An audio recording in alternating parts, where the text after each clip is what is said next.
उसके घर जाऊंगा, मेरे को घर का पता लगे, उसके घर जाऊंगा, घर में से लेडीज बच्चे जो भी मिलेगा उसको मारूंगा मैं तो।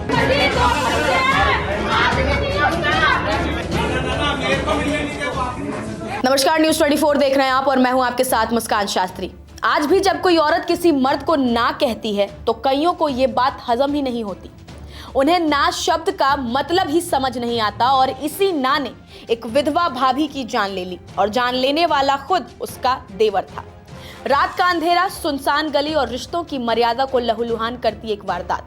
राजधानी जयपुर से सामने आई ये कहानी सिर्फ एक हत्या नहीं बल्कि भरोसे, लालच और जुनून की खौफनाक दास्तान है। जयपुर में एक तरफा प्यार में भाभी की हत्या करने वाले को परिवार ने कई साल पहले ही घर से निकाल दिया था, फिर भी वो लगातार विधवा को परेशान कर रहा था। शास्त्री नगर थाना क्षेत्र में गुरुवार रात एक युवक ने अपनी ही विधवा भाभी की चाकू से गोद कर निर्मम हत्या कर दी। हैरानी की बात तो ये रही कि आरोपी ने इस सनसनीखेज वारदात को घर से महज 100 मीटर की दूरी पर अंजाम दिया और मौके से फरार हो गया। हालांकि पुलिस ने तेजी दिखाते हुए कुछ ही घंटों में उसे दबोच लिया। ये घटना शास्त्री नगर इलाके की प्रेम बस्ती की है। यहाँ अपने 3 बच्चों के साथ जीवन की जद्दोजहद कर रही पूनम धानका गुरुवार रात काम से लौट रही थी। तभी रास्ते में शिव मंदिर के पास उनका सामना उनके देवर अनिल से हुआ। शुरुआती में मामूली कहासुनी हुई, लेकिन कुछ ही पलों में हालात बेकाबू हो गए। आरोपी अनिल ने जेब से चाकू निकाला और पूनम पर ताबड़तोड़ वार कर दिए। घटना के बाद अस्पताल पहुंचे पूनम के परिजनों का गुस्सा फूट पड़ा, क्योंकि अस्पताल वाले उन्हें पूनम को देखने नहीं दे रहे थे। कुछ भी नीचे कार्रवाई नहीं कर रहे, मेरे को तो उसको सामने ला दो आप। हाँ, वो सामने आएगा, मैं तो जान से मारूंगा उसको, तभी तो सामने आएगा। हाँ मैं जान से मारूंगा, कभी नहीं, अभी चाहिए मेरे को तो। उसके घर जाऊंगा, मेरे को घर का पता लगे, उसके घर जाऊंगा, घर में से लेडीज बच्चे जो भी मिलेगा उसको मारूंगा मैं तो। हाँ मैं खुद 3 साल जैसी रह के आया हूँ मैडम, ठीक है ना, मैं 3 साल जैसी रह के आया हूँ, ऐसी कोई दिक्कत नहीं है। एक्सपायर हो ही नहीं है, मेरी बहन है, एक्सपायर नहीं हुई, इलाज चल रहा है अभी, ठीक है ना, ये सब बताया जा रहा है, इलाज चल रहा है अभी। एक्सपायर हो गया तो फिर सबको देख लूंगा अभी मैं, ठीक है ना। हमारे को कुछ बता नहीं रहे कैसी कंडीशन है, क्या है क्या नहीं है, ऐसा कुछ भी नहीं बता रहे हमारे को तो। हमारे को बोल रहे आप यहीं रुको, आप यहीं रुको, इलाज चल रहा है यहीं रुको। यहाँ कब तक रुकेंगे? अभी एक्सपायर हो जाएगी तो डॉक्टर बोलेंगे क्या करें, मर गई, ही हो गया बस। पुलिस जांच में सामने आया है कि पूनम के पति की करीब 5 साल पहले मौत हो चुकी थी। इसके बाद वो ससुराल में रहकर आसपास के घरों में खाना बनाने और साफ सफाई का काम करती थी। उनकी पूरी दुनिया उनके 2 बेटे थे, एक 12 साल का और दूसरा महज 8 साल का। प्रारंभिक जांच ने इस हत्या के पीछे की खौफनाक वजह भी उजागर कर दी है। पुलिस के मुताबिक आरोपी अनिल पिछले 3 सालों से पूनम पर शादी का दबाव बना रहा था, लेकिन पूनम ने हर बार साफ इनकार किया।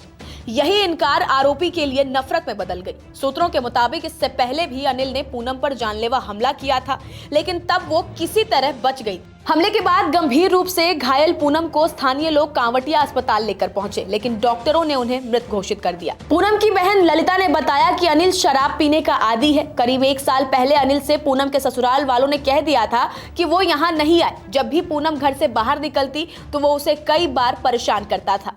इसमें शादी करना चाह रहा था, हमने इससे मना कर दिया था। कैसे न कैसे हम लोग ने इसको मना लिया था, ये मरने के लिए चले गया था रेलवे स्टेशन पे। वो मतलब समझाया हमने इसको, तब ये बात करना छोड़ दिया। वापिस इसने टॉपिक छड़, इसके पूनम दीदी के पास एक बार नहीं 4 बार हमले हुए, 2-3 बार। जब एक बार डर के हमारी काम वाली के घुस गई थी हमले के वजह से। इसने मुझे कहा था, मैंने जब भी इसको बोला था कंप्लेंट कर दे, पर नहीं मानी। मैंने इसके भाई को भी बोला था। देवर का नाम क्या है? अनिल। कहाँ रहता है, क्या करता है? इसका ये सब मुझे नहीं पता कहाँ रहता है, कहानी मुझे भी कम से कम 2 साल के बाद पता चला। अनिल किसका भाई है, कहाँ मतलब किसका भाई है अनिल? अनिल है इनके बुआ, मतलब कि मामा का बुआ का, ऐसे रिलेशन में इन लोग की रिलेशन में। वहीं इस घटना के बाद आरोपी रेलवे स्टेशन की ओर भागने की फिराक में था। सूचना मिलते ही पुलिस ने घेराबंदी की और उसे बाइक छोड़कर भागते समय गिरफ्तार कर लिया। पूछताछ में पता चला है कि आरोपी VKI औद्योगिक क्षेत्र की एक फैक्ट्री में काम करता है। फिलहाल पुलिस आरोपी से गहन पूछताछ कर रही है और हत्या में इस्तेमाल चाकू की बरामदगी सहित हर पहलू की जांच की जा रही है। लेकिन एक सवाल रह रहा है, वो ये है कि ये वारदात सिर्फ एक महिला की हत्या नहीं है, बल्कि उन सवालों को जन्म देती है जहां महिलाओं की सहमति को ठुकरा देना, रिश्तों की आड़ में हिंसा और सिस्टम की चूक एक मासूम जिंदगी को निगल जाती है। ये सवाल हम सबसे है, क्या किसी महिला का ना आज भी जान से कम कीमती है? आप इस मुद्दे पर क्या कुछ सोचते हैं? अपनी राय हमें कमेंट कर जरूर बताएं। नमस्कार, मैं हूं मानक गुप्ता। अगर आपको हमारा ये वीडियो पसंद आया हो तो इसे लाइक और शेयर जरूर करें और हां, हमें सब्सक्राइब और फॉलो करना ना भूलें। ताकि आप देश और दुनिया की कोई खबर मिस ना करें। तो जुड़े रहिए हमारे साथ और देखते रहिए न्यूज़ 24।